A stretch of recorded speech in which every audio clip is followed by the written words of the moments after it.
The RBA today announced it will raise rates in order to battle inflation and protect the rupee. I'm joined by Sonal Farma, India economist at Nomura in Mumbai. Sonal, how surprised were you by today's decision, and do you think the central bank will implement more hikes this year, or do you think it will remain on hold? Actually, for a rate hike, so we were not surprised, but consensus in the market was expecting the RBI to stay on hold. So relative to market expectations, today's rate hike by the RBI has come in as a surprise. I think the key concern that the RBI has really is that inflation still remains very elevated. CPI inflation has remained sticky at above 9% for very long. So this rate hike is essentially in order to get CPI inflation down over the coming period.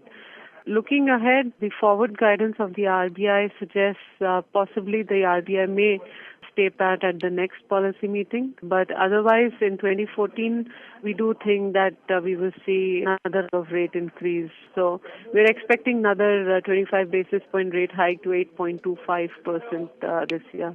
India's manufacturing sector, which is a key driver of the economy, has slowed over the last 2 years, dragged down by higher interest rates. So how can the country cope and grow if higher interest rates are dampening the economy?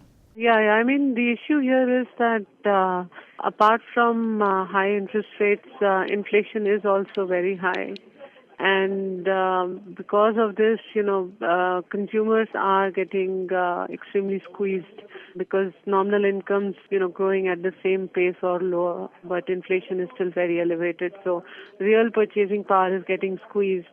And we must remember that, last 2 years or so, global growth has also been moderating.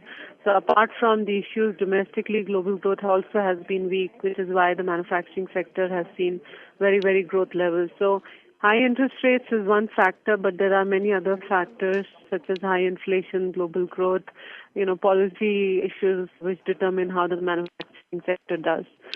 Going forward, the outlook on manufacturing sector depends on two things. One is the outlook on global growth. As a house, Nomura is positive on the developed economies, growth getting stronger, which should be a positive for our exports. And second, our elections are due sometime in middle of 2014.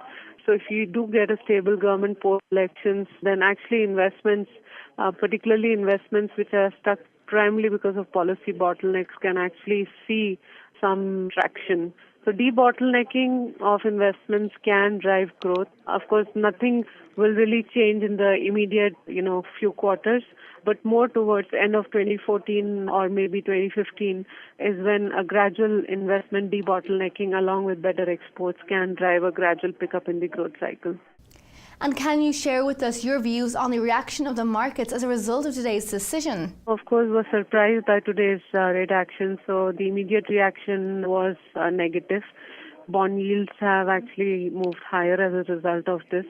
But actually, during the course of the day, equity and forex markets have taken, it seems, the decision positively. So rupee, in fact, has recovered, the losses that it saw earlier in the part of the day, and the equity markets have also recovered the losses. So it seems like markets have taken this positively, possibly because I think the biggest issue for India has been very high inflation, and this is leading to imbalances in different parts of the economy. So if the RBI is indeed very serious about getting inflation down, it may lead to some near-term growth sacrifice, but this is a medium-term positive. Sonal, thank you very much. Well, viewers, do stay tuned as we have many more interviews coming your way.